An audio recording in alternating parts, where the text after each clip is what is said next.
हम लोग कार्यक्रम आगे बढ़ा रहे हैं और जो हमारी की नोट स्पीच है आज की, उसके लिए ऐसे व्यक्ति को हम बुला रहे हैं जिसका परिचय देना बहुत आसान काम नहीं है।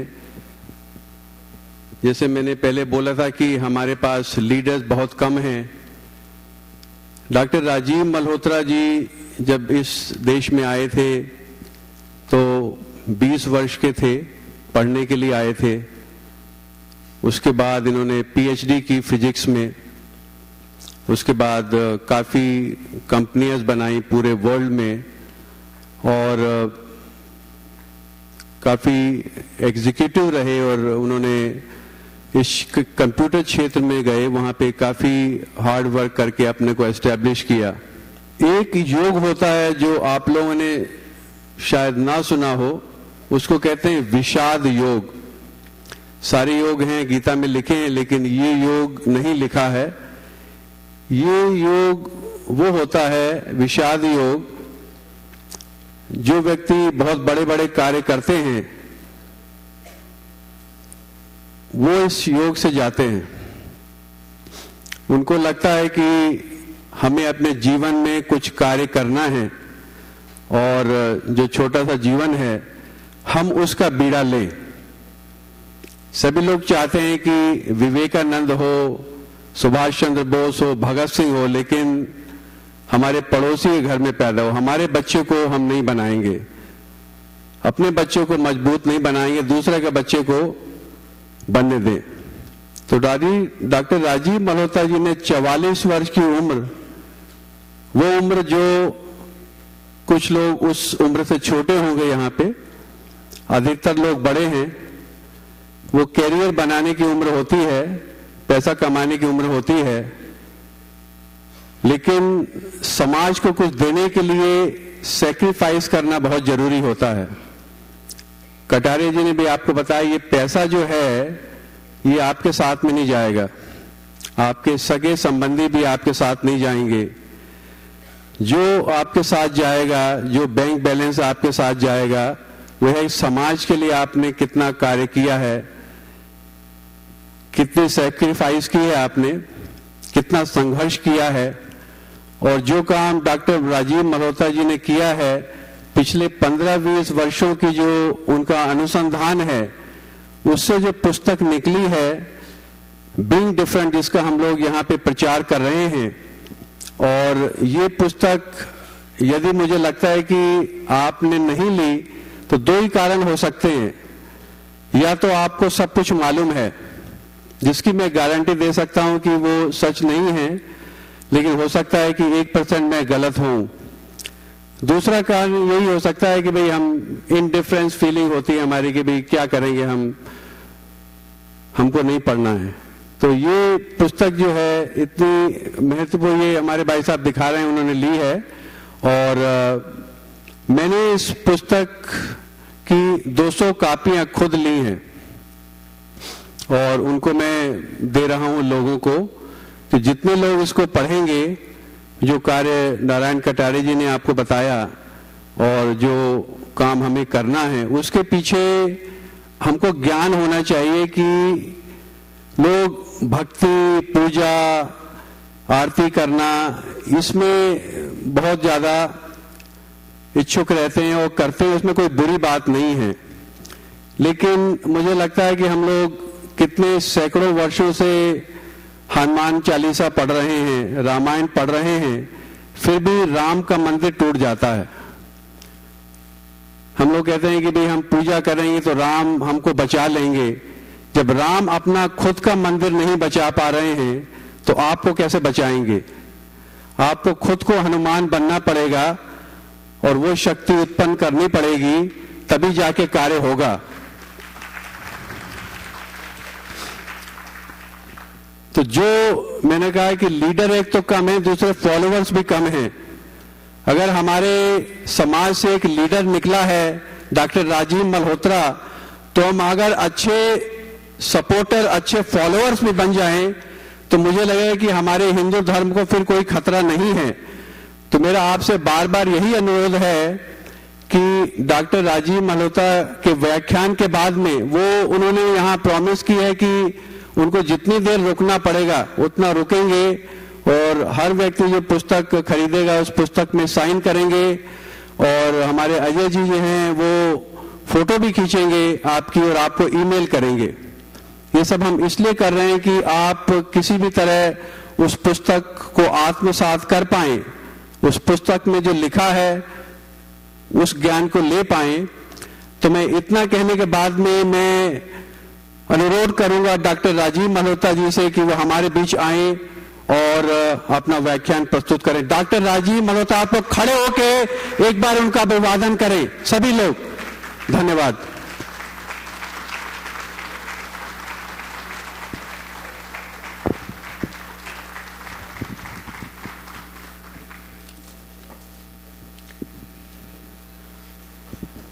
नमस्ते देवेंद्र जी, आपको धन्यवाद। आपने कितने सालों से ये काम किया, जो बहुत कठिन काम है और बहुत कम लोग हैं जो इस तरह का काम कर सकते हैं और इतना रिजल्ट निकाल सकते हैं। मैं एक पुस्तक के बारे में कुछ विचार करूंगा जो मैंने नई पुस्तक निकाली है, जिसका नाम है बीइंग डिफरेंट। पहली बात तो ये है कि जब लोग ये टाइटल देखते हैं किताब का, तो कई लोग तो पूछते हैं why do you want to be different, why don't you want to be same. कई लोग तो ऐसे बोलते हैं। और एक साल मेरे को लगा 1 ईयर पब्लिशर ढूंढने के लिए जो इंटरनेशनल बिग पब्लिशर हो, क्योंकि पब्लिशिंग हाउसेस भी यही पूछते थे कि Rajiv you write a book on being same, तो फिर हम पब्लिश कर देंगे। बीइंग डिफरेंट थोड़ा घबरा जाते हैं लोग। तो ये समझना चाहिए पहले कि क्यों लोग बीइंग डिफरेंट से घबराते हैं। बीइंग डिफरेंट जो है कि हमारा और किसी और से कुछ वी आर डिफरेंट, इसमें कोई शर्म की बात नहीं है, इसमें कोई घबराने की बात नहीं है। There is no violence, there is no hatred, we are different, that's all. So लोग घबराते हैं क्योंकि या तो उनको inferiority complex है कि हम अपने आप को different समझेंगे तो शायद कोई प्रश्न पूछेगा हमारी संस्कृति के बारे में और शायद हमको ना पता हो तो शर्म आएगी, या उनमें inferiority complex है कि हम बुरे थे, जो हमको colonialists ने अपने हिस्ट्री के बारे में गलत सिखाया है तो वो हम सीख गए हैं। जो हमने 1000 साल गुलामी की है उसमें काफ़ी दबे हुए थे, तो हमको इंफीरियरिटी कॉम्प्लेक्स हो गया, तो इसलिए हमको डिफरेंट होने में घबराहट होती है। ये भी एक कारण है। और कई डिफरेंस से घबराते हैं बिकॉज दे फील सुपीरियर। जैसे कोई जो कॉलोनाइजर है, जो कॉन्करर है, जो स्लेव ओनर है, वो अपने आप को सुपीरियर समझता है और उसको डिफरेंट होने में गिल्ट होती है क्योंकि उसको याद आता है कि हमने कोई गलत काम किया है। सो डिफरेंस को समझना चाहिए इस तरह से ताकि हमको कोई उससे घबराहट ना हो। So we can accept being different without feeling worried.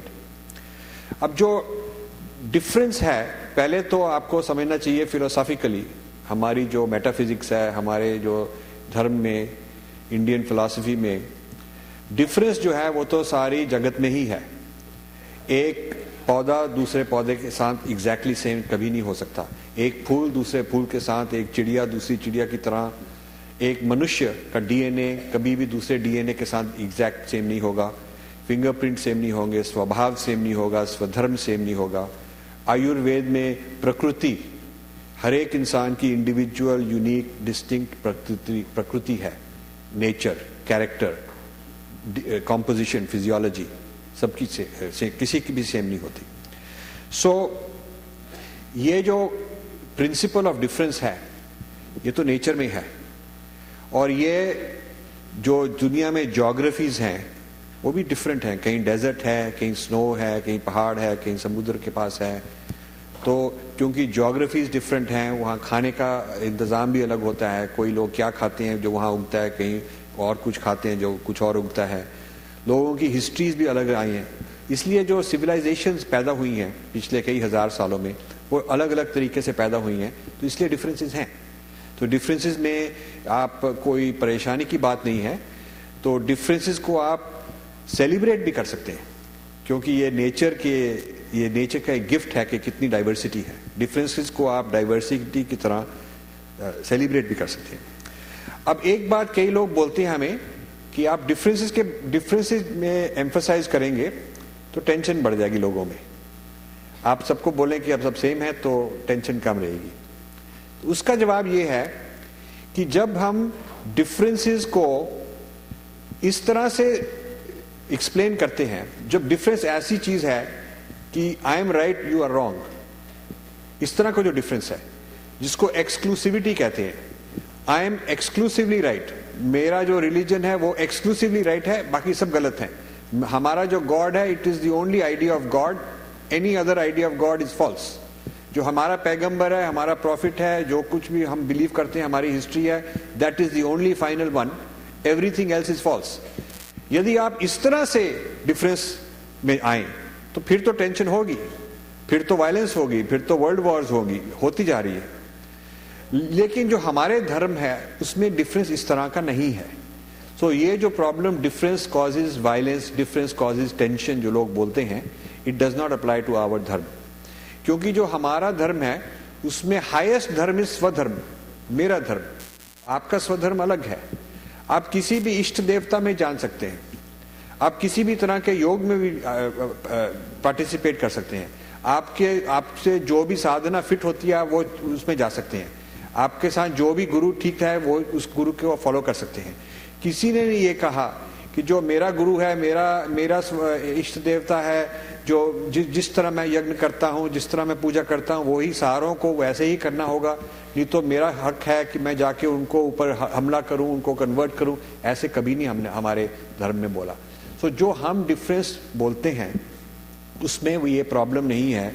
जो बाकी जो एब्राहमिक रिलीजन्स हैं, जुडाइज्म, क्रिश्चियनिटी, इस्लाम, इनको एब्राहमिक रिलीजन्स कहा जाता है, इनमें एक्सक्लूसिविटी है। और ये हम पुस्तक में काफ़ी डिटेल में एक्सप्लेन किया है कि वो एक्सक्लूसिविटी क्यों है, उसका क्या कारण है और उसका क्या नतीजा है। और ये जो एक्सक्लूसिविटी है ये हमारे धर्म में नहीं है। ये बहुत बड़ी बात है और बहुत हमारे को प्राइड की बात है कि we can have difference with respect. बाकी जो वेस्टर्न ट्रेडिशंस हैं उनमें कहा जाता है टॉलरेंस, कि जब भी आप किसी क्रिश्चियन को पूछो what is your policy towards other religions, तो वो बहुत प्राइड से बोलेंगे वी टॉलरेट यू। तो हम उनको कहते हैं कि आप घर जाके अपने स्पाउस को बोलो आई टॉलरेट यू, तो वो तो बेइज्जती की बात है। आप अपने स्कूल में जाके स्टूडेंट्स को बोलो आई टॉलरेट यू, तो वो तो बहुत बुरी बात है। इट मीन्स कि आप लोग इंफीरियर हैं, आप में कोई गलती है, आप you are not up to the standard, but I put up with you.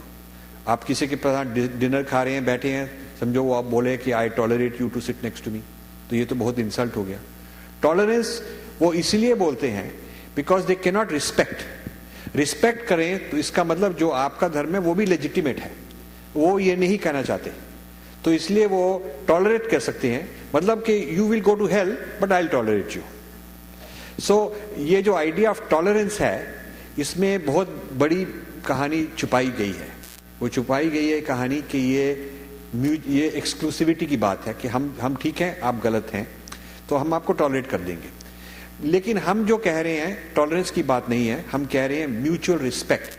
लेकिन उसका मतलब हमारा धर्म ठीक है हमारे लिए, आपका जैसे भी धर्म है आपके लिए ठीक है, आप समझते हैं ठीक है, तो हमें उससे कोई इंतजार नहीं है। I will respect you, but I want you must respect me also. I am not trying to convert you, I'm not trying to hate you, but you better not do that to me. It doesn't mean I am weak. It doesn't mean I am weak. तो मेरे को किसने बोला कि ये mutual respect में एक problem है, तो हमने कहा क्या प्रॉब्लम है? तो उन्होंने कहा कि देखिए आपको फिर बिन लादेन को रिस्पेक्ट करना पड़ेगा। तो हमने कहा नहीं, because mutual means he must respect मी। जब हम किसी को कहते हैं let's have mutual respect, unconditional respect नहीं हमने बोला, हमने ये नहीं कहा हम अनकंडीशनली हर एक को ही रिस्पेक्ट करेंगे चाहे जैसा भी आदमी हो, वो नहीं ठीक बात, क्योंकि उसमें तो फिर बिन लादेन को भी रिस्पेक्ट करनी पड़ेगी। म्यूचुअल रिस्पेक्ट मीन्स कि हम बिन लादेन को बोलेंगे you must respect me and I will respect you, तो बिन लादेन ये नहीं एक्सेप्ट कर सकता, क्योंकि बिन लादेन के जो धर्म है, बिन लादेन का जो रिलीजन है, उसमें एक्सक्लूसिविटी है, उसमें यह है कि सिर्फ हम ही ठीक हैं और आप लोग गलत हैं, और हमको आप सब लोगों को कन्वर्ट करना है और हम आप सब लोगों को रिस्पेक्ट नहीं दे सकते, इसलिए bin Laden is disqualified for respect, क्योंकि वो हमको रिस्पेक्ट दे, रिवर्स रेसिप्रोकल नहीं दे सकते। अब ये जो म्यूचुअल रिस्पेक्ट की बात है ये मामूली लगती है, लेकिन काफ़ी गहरी बात है। हमको 2000 ये जो 9/11 हुआ तो उसके बाद काफ़ी पाकिस्तानी घबराए हुए थे इस कंट्री में, और काफ़ी इंडिया के साथ भाईचारा करने की कोशिश कर रहे थे, because they were scared, so they were being very friendly to Indians. तो हमको डैलस बुलाया गया किसी ने, और एक पाकिस्तानी रेडियो स्टेशन था, तो उन्होंने इंटरव्यू हम किया, तो हमने अपने टॉक में, रेडियो टॉक में म्यूचुअल रिस्पेक्ट के बारे में कहा कि म्यूचुअल रिस्पेक्ट होनी चाहिए, we should respect each other. तो कॉलर्स फोन कॉल्स आई, तो एक लेडी ने हमें क्वेश्चन पूछा, और बाद में इंटरव्यू के बाद मेरे को किसी ने बताया कि ये बहुत प्रोमिनेंट पाकिस्तानी कम्युनिटी लीडर है डैलस की, पर उस वक्त मेरे को पता नहीं था। तो उन्होंने कहा कि thank you for calling Rajiv ji, thank you for coming, I really like your talk, बहुत अच्छा लगा आपकी म्यूचुअल रिस्पेक्ट के बारे में बात बहुत अच्छी लगी। We also on behalf of all the Pakistani Muslims I want to tell you we also agree with mutual respect. तो उन्होंने कह दिया। मैंने कहा I am very glad, let me explain what you are respecting about me. You are respecting my right to worship images. You are respecting that I have many avatars in my faith. You are respecting that I believe in reincarnation and karma. You are respecting that we worship the divine in feminine form. Female goddess hamare hai. She hung up. Because you see, these things are not allowed in Islam. These things are not allowed. You can't worship images. You can't believe in reincarnation. You can't worship the divine in female form like that.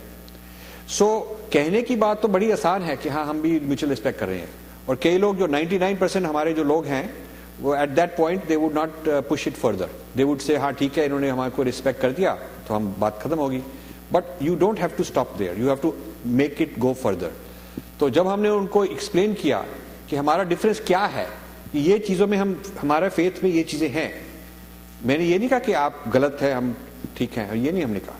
हमने कहा कि जो हमको आप respect दे रहे हैं इन चीज़ों का रिस्पेक्ट दे रहे हैं, थैंक यू वेरी मच। तो she had to hang up because it is banned in Islam to respect these things. This is a very important point. So जब भी लोग ये जो म्यूचुअल रिस्पेक्ट की बात है ये बहुत बड़ी बात है। सबसे पहले ये आइडिया आया एक कैलिफोर्निया में एक मेजर यूनिवर्सिटी है, तो वहाँ पर एक सेंटर फॉर रिलीजियस हार्मनी शुरू कर रहे थे, और हर एक रिलीजन के एक रिप्रेजेंटेटिव को बुलाया था इनॉग्रेट करने के लिए, और हमको बुलाया था हिंदुइज्म के रिप्रेजेंटेटिव। तो वहाँ पर एक रेजोल्यूशन पास कर रहे थे, जो रेजोल्यूशन में था कि all these religions agree to tolerate each other. तो जब हमारी टर्न आई हमने कहा कि ये टॉलरेट को निकालकर म्यूचुअल रिस्पेक्ट डाल दो, because tolerance is not good enough. Tolerance is not good enough. क्या 21st सेंचुरी में आने वाले हैं, उस वक्त तो 1990s था, तो we are still talking about tolerant, ये क्या बात है, we have to respect each other. तो इसके बारे में बहुत बहस चली, because people from Abrahamic religions did not want to agree कि we will respect a kafir or an infidel, tolerate तो कर सकते हैं, respect is different।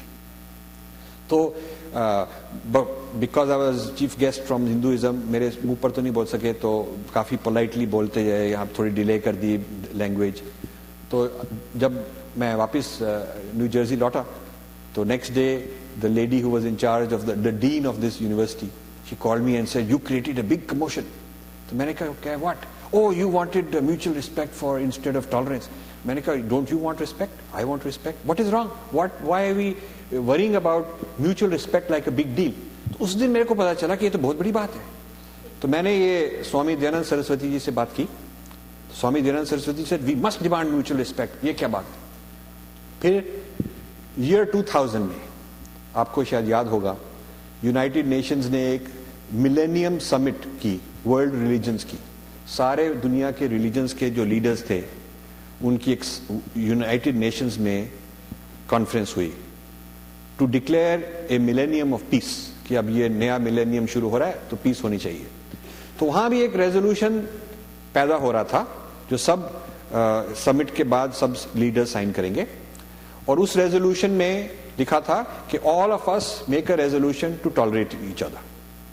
तो Swami Dayanand Saraswati, very smart man, very sharp, तो उन्होंने काटकर म्यूचुअल रिस्पेक्ट लगा दिया, and Vatican did not accept it.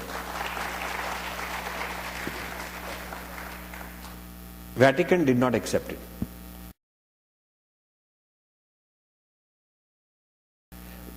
A clarification,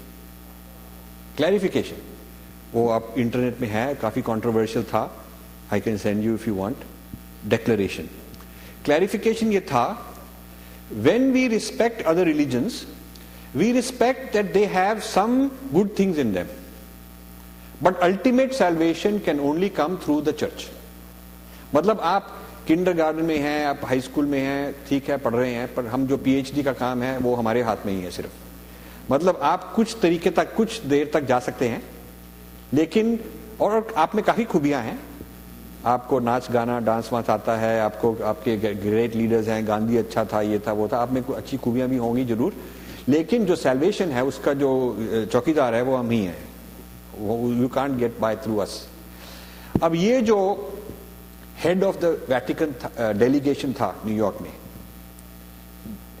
जो रिप्रेजेंट कर रहा था, his name was cardinal Ratzinger, and he is now pope Benedict. When he became pope, they changed his name to Pope Benedict. So this is at that level. So इसका मतलब ये, आपको मैं इस तरह की कितनी इंफॉर्मेशन इस पुस्तक में है। ये सिंपल बात है, म्यूचुअल रिस्पेक्ट। आप कहीं भी जाएं, आप म्यूचुअल रिस्पेक्ट माने, you are different, you are respecting the other guy's difference, and he want him to respect your difference. इसमें कोई शर्म की बात नहीं है, and this is very politically correct. It will embarrass the other fellow if he can't give you mutual respect. It will embarrass him. If he gives you mutual respect, then you must know, after reading Being Different, how you are different, what all you want respect for. You can say, हमारी ये भी faith है, हम इस चीज में believe करते हैं, हम इस तरह की पूजा करते हैं, ये हमारे देव देवता हैं और इनको हम respect चाहते हैं, हम आपको respect देंगे, आप इनको respect चाहते हैं। And you have to continue this until that fellow will say, नहीं मैं तो respect नहीं दे सकता, बहुत respect हो गया। This is a strategy to argue, क्योंकि हमारे against कई strategies हैं। हमको भी ऐसी strategies चाहिए जो हम भी counter कर सकते हैं, जिसमें हमको कोई शर्म की बात नहीं है, बाकी लोग शर्माएंगे। So एक और problem कई लोग raise करते हैं कि ये जो difference है, हिंदुइज्म का डिफरेंस, हमारी संस्कृति का डिफरेंस, अब now we are all Americans, why are we trying to be different?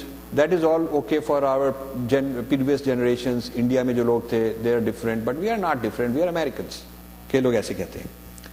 उसका जवाब ये है, America is land of hyphenated identities. Hyphenated मतलब इटालियन अमेरिकन है, आयरिश अमेरिकन है, हिस्पैनिक अमेरिकन है, जूइश अमेरिकन है, चाइनीज अमेरिकन है, मुस्लिम अमेरिकन है, अफ्रीकन अमेरिकन है।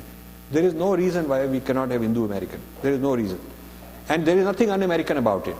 And if you are Irish, doesn't mean you are less American. If you are Jewish, doesn't mean that you are second class American. America is a country जहाँ आप full class 100% first class American हैं, but you can keep your ancestral identity also. ये आपको पता होना चाहिए. जब भी कोई आपको बोले कि we are all Americans, तो हमको उस चीज की बात जरूरत नहीं है. You have to explain this to them कि Americans respect somebody who respects himself. Americans don't respect if you are afraid, if you can't explain yourself, if you are coward, आपको शर्म आती है. Americans think ये बेकार काम है. Because Americans respect strength and confidence. That is why Americans respect China more than India. Because China is strong. China talks very assertively. So there is nothing un-American about being different. You must know how to explain how our difference.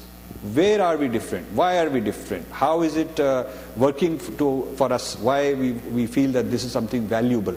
ये difference जो है, ये एक बार हमको ये New Jersey में McGreevy was the governor. तो एशियन अमेरिकन कमीशन में हमको कमिश्नर बनाया था. Seema Singh was in charge of that also. तो हमको फिर एशियन स्टडीज का प्रोग्राम न्यू जर्सी स्कूल्स में शुरू करने के लिए एक एशियन स्टडीज कमीशन बनाई, जिसमें आई वाज मेड चेयरमैन. सो हम डिस्कस कर रहे थे कि why Asian studies should be. ये तो 10 साल की पहले की बात है. Before all this rise of China, India and all were fashionable. हम ये एंटिसिपेट कर रहे थे कि India will become important, China will become important, and American students must learn about Asia, not be very European centric, because European will go down. There will be more trade, more importance with Asia. Asia के बारे में उनको आना चाहिए, संस्कृति, history, culture, philosophy सब कुछ पता होना चाहिए. तो ये जब फिर हमको McGreevy ने बोला कि जो उसकी his sister is a school teacher. तो he said I am surprised to know from you कि ये क्या क्या बायस है हमारे स्कूल टेक्स्ट बुक्स में, because I was telling him कि कितना बायस है. तो he said my sister is a school teacher, you should explain it to her, may be she will work with you and help you. तो that sister was very helpful. तो उन्होंने एक सम्मेलन था एजुकेटर्स का, तो हमको बुलाया to give a talk on teaching about India, teaching about our sanskriti in the school system. खूब इतना बड़ा हॉल था, स्कूल टीचर्स खूब सारे थे. तो हमने उनको पूछा कि why do you feel you should teach India.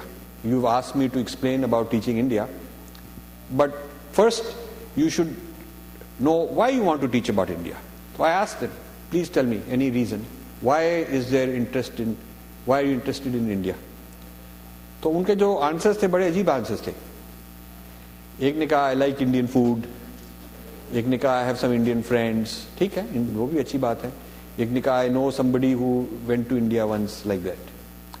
एक ने कहा कि I like elephants. इस तरह की they said. So I said, but tell me from an educator's point of view. In your class, you're teaching white American kids. What is there about India that is relevant? They couldn't tell. So I had to tell them. I said, do you teach about Columbus? They said, yeah, we have lot of course on that. So I said, why did he find America? Where was he going? Do you know that the story doesn't start that he just landed here? The story starts that the Queen of Spain was like a venture capitalist. आजकल जैसे venture capitalist invest in finding new R&D, new knowledge, क्योंकि उसकी बहुत value है. उन दिनों में they were looking for trade routes to India. They were trying to find new trade routes to India, and this venture capitalist, the Queen, funded and sponsored Columbus's trips looking for another trade route to India, thinking that going across the Pacific, they did not know America बीच में है, they thought they will reach India. This is the idea. So you must understand, why were they trying to find a trade route to India? I mean, they were not trying to find a trade route to something else, they were trying to find a trade route to India. That is why when he arrived, he thought these natives are Indians, they called Indians, that's why. So मैंने उनको पूछा कि you must tell them the history. आपको पता है history? They didn't know. Teachers. So I said कि Indian goods were very fashionable in Europe and very highly sought after. Textiles, the highest quality textiles, steel, extremely high quality metals, plant medicines, many kinds of things of Indian origin were considered prestigious. जैसे आजकल अब तो कम हो गया, पर पहले anything made in the West was considered very prestigious by people in India. So the same way, at that time, Europeans considered made in India to be very prestigious. उसकी बहुत डिमांड थी. और जो लैंड रूट था, जिसको silk route कहा जाता है, द ऑटोमन एम्पायर, टर्क्स का जो ऑटोमन एम्पायर था, मुस्लिम्स का Ottoman empire captured the land between Asia and Europe. So जो ऑटोमन एम्पायर था, it became created a trade blockade. So goods from India and China were not able to reach Europe easily. और जो पहुंच जाती थी उनका 20 times markup था. जो यहाँ पर 1 रुपए की चीज़ है वहाँ 20 रुपए की बिकती थी. जो इंडिया से निकली है वो 20 टाइम्स प्राइस पर यूरोप में बिकती थी. Because the Muslims were in the middle, their middle man, trading यहाँ से खरीद के वहाँ दे दिया in all that. So European economy was looking for a route to India bypassing the Ottomans. Land route was not viable because the Ottomans captured it. So they were looking for sea route.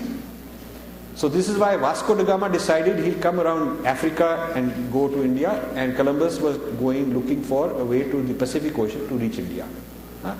So this is the origin of America. This is why India is important. One reason I gave. So they were very impressed, these teachers. This is how we should introduce India into the American school system. Then I gave them many reasons, many other Indian influences on United States of America. The transcendentalists of the 1800s, how they changed the philosophy, the theosophists, how they changed the philosophy, the Swami Vivekananda influence on American thought, huge influence. अब इस साल, अगले साल स्वामी विवेकानंद की 150th anniversary मनाई जा रही है. And Ramakrishna Mission is issuing a special commemorative book, जिसमें there will be 50 people have been invited to write articles on this. So I'm very glad they invited me also to write one of those articles. So I just sent them my article 10 days ago. They were very happy with it. It's a 30-page big article. They accepted it. They said it should be 4,000 words, but mine is more than 10,000. They liked it and they accepted it. And the reason is that I wrote something very different, not just normal praise. I did a lot of research. Swami Vivekananda had certain influences which are not very well known, which I have written in this. 3-4 बहुत important differences हैं, important contributions हैं Indian philosophy के, जो स्वामी विवेकानंद के through western thought में आ गए. एक तो ये है, there was a very prominent physicist called Tesla, Nicholas Tesla, late 19th century में. तो he was also related indirectly to Einstein, and he was a big physicist. तो उस जमाने में physics believed in conservation of energy, एक law है, और conservation of matter एक और लॉ है. एनर्जी चेंज कर सकती है, but it will always, you can not create energy, you can not destroy energy. और मैटर का जो लॉ है वो भी, मैटर भी तुम जैसे मर्जी मैटर को चेंज करते जाओ, the total amount of matter will remain same. पर ये जो एनर्जी की बात है और जो मैटर की बात है, इनमें आपस में कोई संबंध नहीं था. There was no such thing कि एनर्जी एंड मैटर आपस में भी, they can be, one can become the other. There was no such idea. Energy is a separate entity, matter is a separate entity. So Vivekanand, in one of his talks, he gave many talks at Harvard, he influenced so many top philosophers. In one of his talks he said that according to our Sankhya, he gives, कि energy and matter are the same thing. They are two forms of the same thing. They are not separate things. So Tesla was in the audience. He did not agree. And in some correspondence, Tesla then writes to him saying, I would be honored to have lunch with you, ऐसे कुछ. He invited Swamiji. Swamiji went and they had meeting. And there's a lady who was sitting there and watching, and उसने अपनी diary में record किया था कि these two men went on talking till late in the night. And Swamiji basically tried to explain to him, according to our philosophy, energy and matter are the same. And Tesla saying कि according to all the physics we can't accept that. ये बड़ी interesting बात है. Then 10 years later, Einstein comes out with E equals mc squared. Yeah? Now, I'm not saying that Swami Vivekananda knew E equals mc squared. Formula nahi pata tha. He did not have, no Indian I know of had the exact formula between energy and matter.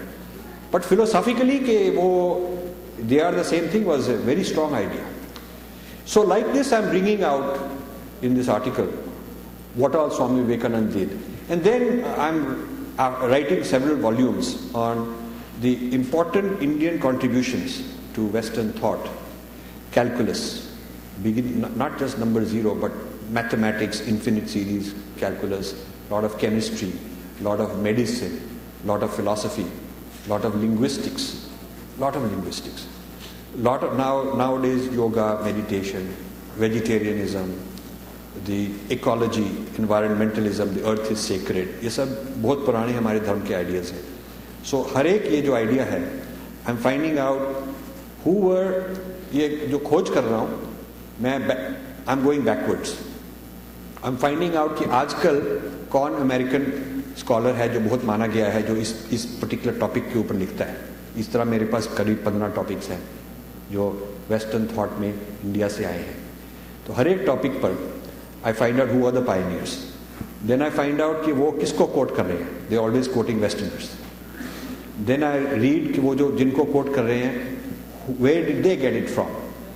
So I keep, it's like a detective having to do research.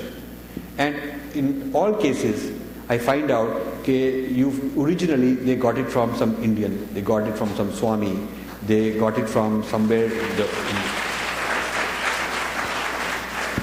So, ये जो being different है, this is the first volume of 7 volumes I'm writing. जो भी बाकी 6 volumes हैं. अब ये इस पहली volume में foundation है, basic principles establish किए जा रहे हैं. तो बाकी 6 volumes में हर एक volume में एक अलग topic theme है कि how some very very important part of what is called Western civilization started in India actually, very important part. And most Indians don't know, hardly any Indians know, very very few Westerners know. जो इस बात को research India, जो Westerners ने ये चीज़ India में खोज की है, some of them are still alive. Some of them are still alive. And so I've gone and researched them. And some of them are not alive, but उनके students alive हैं. So you can go look at their private archives, their private diaries to find out where were they, how did they find out this or that. अब ये जो topics हैं इन 6 volumes में होंगी topics, they cover so much, even Christianity.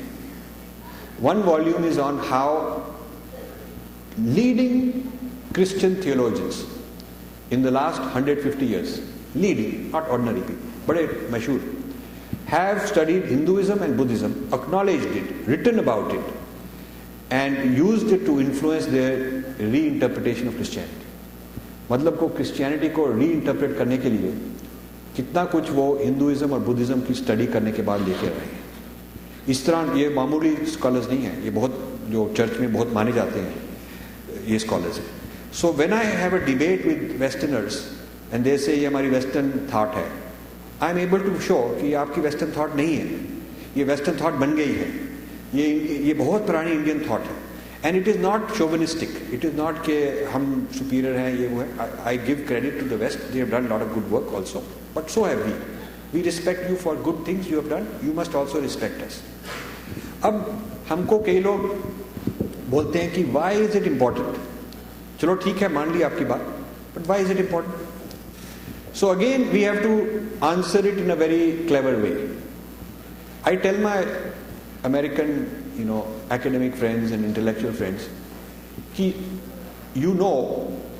the West got so much civilization from Greek thought. कहते हाँ, Renaissance, the whole Renaissance is inspired by Greek thought. ठीक है. So now in every university, आप Princeton University में चले जाएं, there is a very prestigious department of classics, which is basically old Greek thought. तो आपको क्लासिक्स पढ़ने का क्या शौक है? आप क्यों पढ़ते जा रहे हैं? Why is it important to teach in the humanities and social sciences teach that the foundations of Western civilization start with Greek thought and the Greek origin of so many ideas. If old things are not important, तो वो आप भूल जाएं. आप क्यों नहीं भूल सकते? तो they tell me कि नहीं, एक तो हिस्ट्री के लिए बड़ा एक्यूरेट होना चाहिए. तो I tell them ये जो इंडिया से चीज़ें आई हैं वो भी एक्यूरेट होनी चाहिए. Then they say कि जो ओरिजिनल ग्रीक थॉट्स को कोट कर सकता है, प्लेटो को, सोक्रेटिस को, एरिस्टोटल को समझ सकता है, जो काफ़ी कुछ वो पढ़ चुका है, तो his knowledge will be deeper. यदि वो ओरिजिनल चीज़ों को ना पढ़ा हो तो उसकी नॉलेज शैलो होगी. I tell them the same thing. You should be studying Bhartahari, you should be studying Abhinav Gupta, you should be studying Ramanuja, you should be studying Adi Shankara, you should be studying Nagarjun. I can list you 50 great Indian thinkers, every one of them at least as great as any Westerner ever. So why aren't you able to introduce these classical Indian thinkers into the curriculum? जो आपका classics department है, it should not be only Western classics. अब because of the lobbying, one or two Chinese thinkers have been introduced into Department of Classics in some universities, and some Arabic thinkers also because of Islamic lobby, but not great thinkers of our culture, not in the classics department. आपको religion department में अलग तरह से सिखा देंगे, but classics is still जहाँ से civilization शुरू हुई, तो वो उसमें वेस्ट अपने आप को बिल्कुल एक्सक्लूसिव मानता है कि हमने civilization शुरू की है और हम ही बाकियों को फैला रहे हैं शुरू से. So मैंने उनको कहा कि the reason you require students to quote Plato and Aristotle and so on, and it's considered a sign of being very smart student if you can do that, but you do not require that when the idea came from Indian thought. Reason is that you consider Greek people to be part of our past, our Western past. So they are our ancestors. That is how you think of Greek. So you give them respect. But you think of Indians as those people over there. So because they are those people over there, acknowledging them might even be threatening. कि वो लोग उनको पास इतना ज्ञान था, तो हम how can we be exporting knowledge and teaching them, because हमने भी तो उनसे भी काफी ज्ञान सीखा है. So this is a complex you have. This is a superiority complex. This is a problem you have. और if you are talking about universalism and globalization, तो आपको फिर you must also globalize the classics. The teaching of the world classics should be globalized. So अभी I will finish. I don't know how much time I have, but I will finish soon. हमने इस पुस्तक में काफी terms introduce किए हैं. एक term है Western universalism. Western universalism means कि जो सारे दुनिया के लिए ट्रूथ है. Western universalism is कि जो वेस्ट के ट्रूथ है, वेस्ट की हिस्ट्री है, वो सारी दुनिया के, it's like the template, it's like the trajectory of all the people of the world. They will follow the same path. Western history वाले लोग कह रहे हैं West's past is the present state of other people. Your present is our past, they will say, and our present should be your future. See? So, matlab, they are the gold standard, everybody has to follow. Western philosophy, same way, is the gold standard. Western economic thought, Western ideas of religion, Western ideas of human rights, these are the gold standard of Western universalism. So, हर एक civilization claim करती है कि हमारे पास universalism है. Even you go to some Native American tribe, they'll have an idea of God, they'll have an idea of, whatever their idea is. Chinese claiming Confucian universalism. Confucian is their old thinker, Confucius, their classical thinker. So they have this term Confucian universalism, meaning कि जो ये हमारी संस्कृति की universalism idea है, ये सारी world को apply कर सकती है. And based on that, they've come up with Confucian modernity, Confucian human rights, ऐसे उन्होंने निकाले ideas. And Islam claims that it has universal truth. It has truth about society, about politics, about God, everything. They have universal truth. So there are three competing universalisms. एक तो Western universalism है, एक Chinese universalism है, एक Islamic universalism है. The question I started asking is there also an Indian claim is, does India have a seat at the table? Does India have a seat at the table? Those three guys have a seat at the table. आपस में लड़ी जाएंगे. Each will say, I am more universal, better, whatever than you. But they have a seat at the table. They are able to negotiate. Who is representing us? कौन represent कर रहा है? Certainly our government is not. They don't think they are going more and more into Western universities themselves. Certainly our media and many intellectuals and universities and all that, they are all going into Western universalism. And at the masses, we are getting sucked and into Islamic universalism. There's a lot of this fashion for Sufism and fashion for Islamic culture in a very soft and popular way. Bollywood has played a role in popularizing that. So, abhi Chinese universalism has not arrived in India, and Chinese universalism, they have not started exporting to other countries in a big way, but they are starting. The Chinese government has started 100 Confucian institutes. 100 Confucian institutes they have started all over the world to spread Confucian universalism in different parts of the world. Indian government has not given them permission so far, but they're looking for a place to start. Africa में, Middle East में, बाकी countries में उन्होंने Confucian Institute शुरू कर दिए to teach their ideology, philosophical ideology. अब ये जो universalisms हैं, each of them is trying to, now this is another term I have introduced, the term is digestion. They are trying to digest us. Digestion means that जैसे if a tiger eats a deer, then there is no more deer left. वो digest हो गया. Digestion के बाद जो खाने वाला है वो तो मोटा तकड़ा हो जाता है, और जिसको खा लिया वो तो गायब हो जाता है. तो उसको जो उसको नहीं चाहिए था, उसके बाल और उसके पंजे, जो उसको डियर के पार्ट्स नहीं चाहिए थे, वो फेंक दिए, और जो उसने अंदर खा लिया और डाइजेस्ट नहीं हुआ तो वो उसने एक्सक्रीट करके फेंक दिया. लेकिन जो उसको पसंद आया, जो उसको यूजफुल लगा, वो उसने अपने डीएनए में एब्जॉर्ब कर दिया. जो डियर का डीएनए है, डियर की जो बॉडी है, वो इट्स ब्रोकन डाउन. पहले तो टीथ ब्रेक इट डाउन, के अंदर जाके स्टमक में एंजाइम्स वर्क उसको और छोटे छोटा बना देते हैं. इवेंचुअली जो इंडिविजुअल डीएनए का मॉलिक्यूल है वो भी सह नहीं जा सकता. Tiger cannot accept even one molecule of deer DNA. It will be a foreign object. It will be toxic. उसको break down करना होता है into small molecules and atoms. और फिर जब वो बिल्कुल deer रहा ही नहीं, फिर उसको दोबारा reintegrate into the tiger's body, into the tiger's DNA. So the deer DNA is disassembled, broken down, and reassembled as the tiger's DNA. This is what digestion means. So civilization जब digest करती है दूसरी civilization को, तो जिस civilization को खा लेती है, उसको तोड़कर उसके छोटे मोटे पीसेस, उसके सिंबल्स, उसके छोटे मोटे आइडियाज, उसके फिलोसोफर, उसके जो कुछ भी वैल्यूबल है, उनको अलग अलग करके तोड़ के सिविलाइजेशन तो खत्म हो गई, जैसे डियर खत्म हो गया, और जो छोटे छोटे उसकी चीज़ें पार्ट्स हैं उनको अपने आप रीअसेंबल करके अपना बना देती है. जैसे क्रिश्चियनिटी डाइजेस्टेड पेगन्स. अब ये जो क्रिसमस ट्री है, it was not from Christianity. There is no Christmas tree at the time of Jesus. It was a pagan thing which was brought in to Christianity. जो Easter है, जो Valentine's Day है, ये जितने भी there are so many ideas, philosophies, symbols, rituals in Christianity which are not of Christian origin but digesting pagan.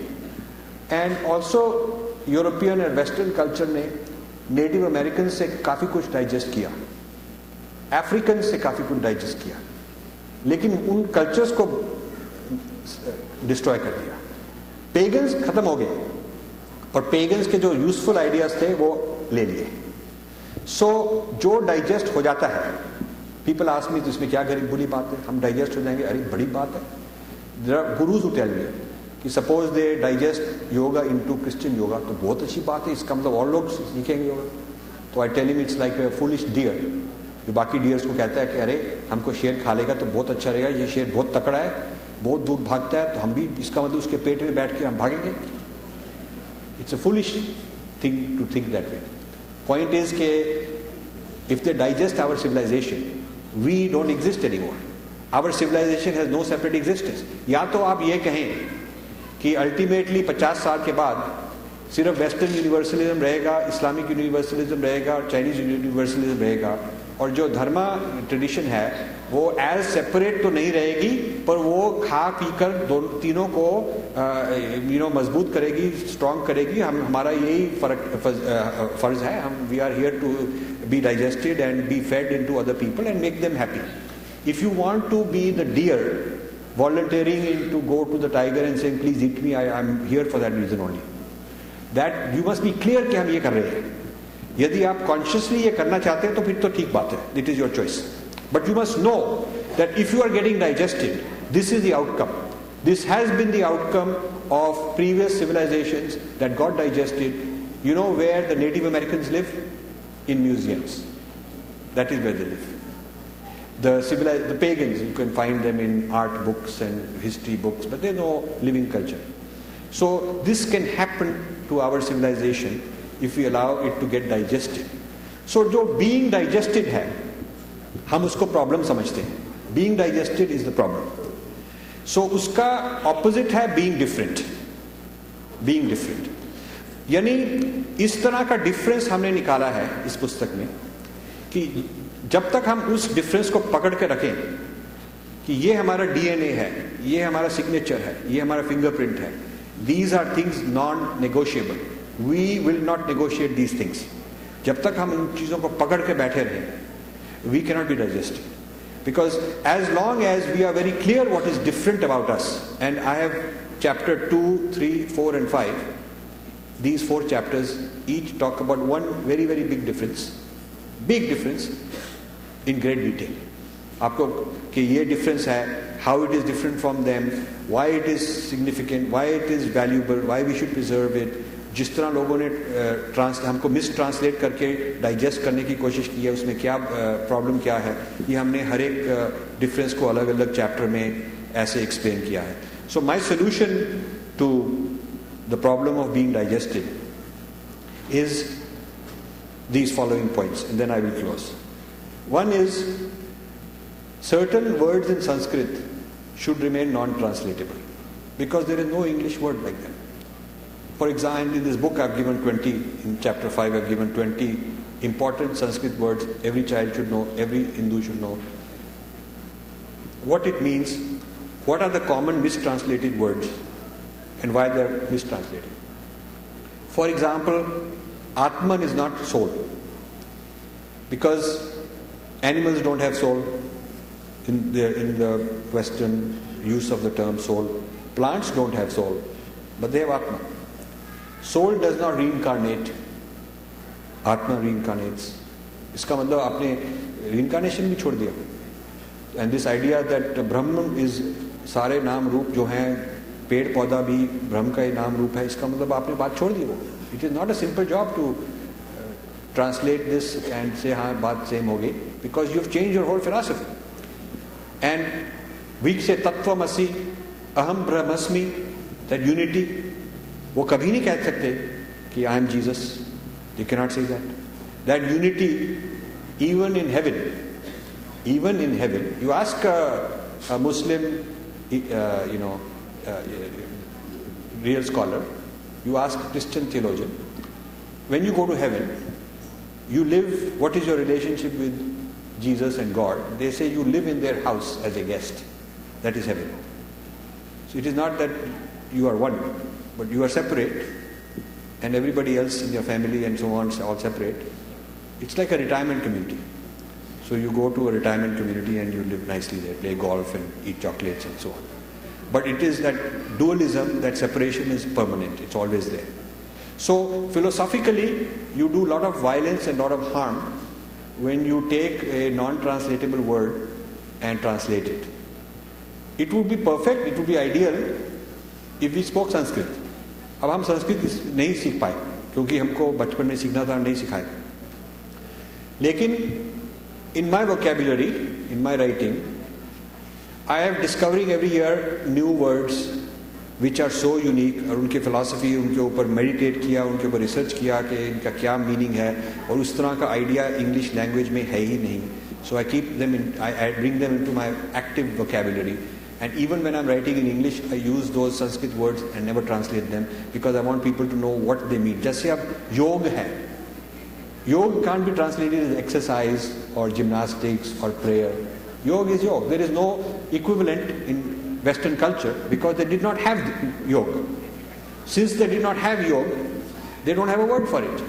So we have to preserve that word so that we are the authority to explain what it means. You see, जब हमको वो digest करने की कोशिश करेंगे, as long as we say कि ये word यही सही word है, तो it means we can answer it. We are the authority. We have some resources to tell you इसका meaning क्या है. The moment we give up that word, then they will talk about soul क्या है, उनको पता है, then we will be arguing कि नहीं वो ठीक नहीं है, then we lost it, you know. So one important point is do not compromise the non-translatables, and this book will introduce more than 20 of them, and then there is many more I will be writing later. दूसरा है, we must understand our इतिहास and our philosophy. This book will tell you quite a lot about our philosophy and our संस्कृति. And तीसरा ये है कि Indian contributions to world civilization we must understand. Not only this idea of Columbus, why he came, and mathematics and this and that, but बहुत चीजें. The whole of Chinese civilization, Japanese civilization, Korean civilization, ASEAN countries, they consider India to be the mother civilization, the way West considers Greece. You know, it's so amazing. Thailand में, ये हमारी government को भी नहीं पता इस चीज की कदर. थाईलैंड में 2005 में एक वर्ल्ड संस्कृत कांग्रेस हुई. World Sanskrit congress. The crown princess means king की daughter. Crown princess was the convener because she's a Sanskrit scholar. Maybe many of you don't know this, but she's a Sanskrit scholar. She's a student of Sanskrit. Because in Thailand they believe कि हमारे ancestors और हमारी जो civilization है वो India से आई है, and they have Ramayana painted everywhere, carved everywhere in their palaces, and they have special Brahmins जो marriage है, coronation है, birth है, सारी ceremonies वो करते हैं, and so they feel it is their mother civilization. और संस्कृत आनी चाहिए और रॉयल फैमिली को पेट्रनाइज करना चाहिए. Not only did the crown princess become a Sanskrit scholar, she sent her sons to India to a Sanskrit university to get training and come back. तो वो एक संस्कृत कॉलेज इनॉग्रेट करना चाहते थे और एक संस्कृत स्टडीज का मैगजीन निकालना चाहते थे. इसके लिए एक वर्ल्ड कांग्रेस हो रही थी, and they wanted participation and blessing from Indian government. Indian government refused कि हम सेक्युलर हैं सर, हम नहीं कर सकते. This is the Indian government. And there was one professor Amarjit Lochan in Delhi university who was the person working with the Thailand government to organize this. He was running around Delhi trying to get Indian government interested. It was BJP government at that time. They did not show interest. Not their priority. So he called me 2-3 years before this happened, because they were planning this for a long time. So he says कि we have to save face. Some Indian to अपनी foundation से sponsor कर दो, हम कह दें कि Indians are sponsoring it. तो मैंने कहा मैं तो न्यू जर्सी में रहता हूँ. तो he says कोई बात नहीं, हम कह देंगे we are all world wide people, we are global people, तो it's an Indians global foundation. तो आप sponsor, you be co-sponsor along with the crown princess, that will look good. Otherwise हमारी बेइज्जती होगी कि हमारे कल्चर ने उनको संस्कृत को डिसोन कर दिया. It will be a big insult. So I signed a letter of agreement that हमारे पास पैसे थोड़े से थे. They are big country के वो king है, तो हमने कहा हमारे पास पैसा तो कम ही होगा, लेकिन हम अपना we will put our energy and mind to make this successful. तो उस वो agreement हो गया कि Crown Princess and I will inaugurate and we will have a big event. तो जब कॉन्फ्रेंस शुरू होने वाली थी, उससे करीब एक डेढ़ महीना पहले एक हमको अलार्म लेटर ईमेल आ गया कि HRD Minister of the Government of India would like to attend. You see, because after all the hard work is done, you see now it's a photo opportunity. Now suddenly they realize कि सारी दुनिया के scholars आएंगे, media आएगी, it will become a very big thing, और Indian government absent है. पहले तो they did not take it seriously, कि how serious, what a big thing it is. But just when it was about to happen, then minister wants to come and show and become the big shot and show off and look like it's all his work. तो हमको उन्होंने कहा कि we would like to request that you please you will be replaced by the minister as the convener. So I said, this is a big insult and I have a letter here and this cannot be done. You can't do this. Who is he? He should have sponsored it and put more money and had his people involved. तो उन्होंने क्यों नहीं किया ये? How can you replace me? तो हमने भी बहस की उनके साथ. So they agreed that it will be a three-way affair. So the crown princess, with one side I will be there and the other side is Murli Manor Joshi. The three of us, all the photographs and all the videos, it shows three of us inaugurating the conference. This conference में I gave the first address, the keynote address, Sanskrit phobia and geopolitics. मतलब how Sanskrit was used, digested, a lot of knowledge was taken and then discarded because it is too dangerous for other competing civilizations if Sanskrit becomes too dominant, and how all the organized efforts even in India to separate Sanskrit and marginalize it. इसके बारे में हमने paper present किया. तो जब conference खत्म हुई तो लास्ट इवनिंग में इंडियन एम्बेसी ने रिसेप्शन थ्रो किया बिकॉज दे रियलाइज कि बहुत बड़ी चीज़ है. To have good political relations with Thailand, we should use our Sanskriti. They realized that. So I went to this reception. वहाँ Indian ambassador था, बाकी Indian foreign service के कई लोग थे.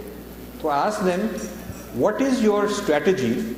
बातों में I asked them, what is your strategy for using our civilization as soft power?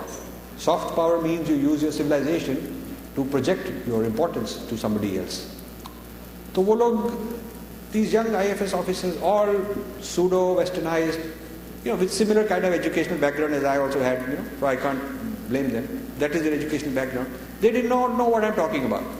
And most of them would say things like, but sir, you are talking about as if you are BJP man, but we are secular, sir. We are, foreign affairs is secular, we have to be, we respect all people, we don't kill Muslims, we're not trying to attack Christians. ऐसे बोलने लगे. So मैंने कहा, I'm not talking about attacking anybody, I'm not talking about criticizing anybody, I'm not talking about knocking, that would be counter to our ethos. I'm just saying, why can't you project our Sanskriti all over Asia and all over these ASEAN countries in order to build bridges for economic ties and this and that. Our own Indian Foreign Service people had no idea about the importance of this. So this is understanding our contributions historically to Asian civilization, European civilization, American civilization is a very important part of it. The whole Nalanda and many Viharas, some of you are from Bihar probably originally, and I always tell my Bihari friends that the word Bihar comes from Vihar. Vihar is institution of learning. Bihar, the state now Bihar and UP and that whole area was known for its Vihar. They had more than 20 big institutions of learning in the earlier times, similar to Nalanda. And these institutions were like the Ivy Leagues of the world. The people who went were the cream. The Chinese emperor would send the elite scholars to go learn there. Cambodian queen endowed a whole college in Nalanda so that she would get the privilege of sending the best students. Koreans, Japanese, they all would send the cream of their scholars to places in India. It was like the Harvard at the time. So we were the exporters of knowledge. India was the mother of civilizations and exporter of civilizations. Yeah? And now we are like a beggar wanting to get civilized from other people. So this is the tragedy that has happened to us. So this is what I am working on. And very important part is कि अपनी जो भाषा है, अपनी हिंदी भाषा है, संस्कृत तो नहीं हो सकी, लेकिन हिंदी हो सकती है. अगली पीढ़ी में यदि हम हिंदी सिखाएं और लोग हिंदी सीखें, तो ये हमारी this is another way to be different and not be digested. और आपको शायद ये पता हो या ना, I would like to share this, कि जब इंडिया इंडिपेंडेंट हुई तो there was a debate for constitutional amendment to parliament for national language, and Sanskrit was proposed. It lost by one vote. Sanskrit would have been the national language of India if it had not happened. So वो तो नहीं हो सकता अब, लेकिन I think we can, हम हिंदी को मजबूत करके, strong foundation करके आगे बढ़ा सकते हैं. So I would like to close and Devendra जी धन्यवाद, आपने बहुत बड़ा काम शुरू किया है और ये काम करने वाले बहुत कम लोग हैं, तो अगली जनरेशन आपके लिए और भी ग्रेटफुल होगी क्योंकि ये हॉल जो है we will need a hall 10 times as big in the next generation. Thank you.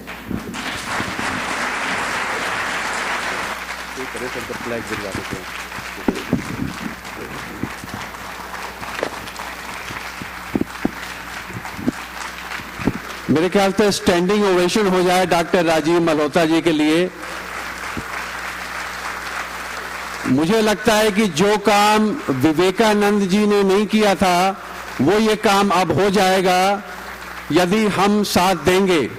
अगर हम अच्छे फॉलोअर बन जाते हैं डॉक्टर राजीव मल्होत्रा जी के, तो मुझे लगता है कि हम अपनी सभ्यता को, अपनी संस्कृति को एक ऐसे दर्पण से दिखा पाएंगे जिससे हमारी साख बढ़ेगी.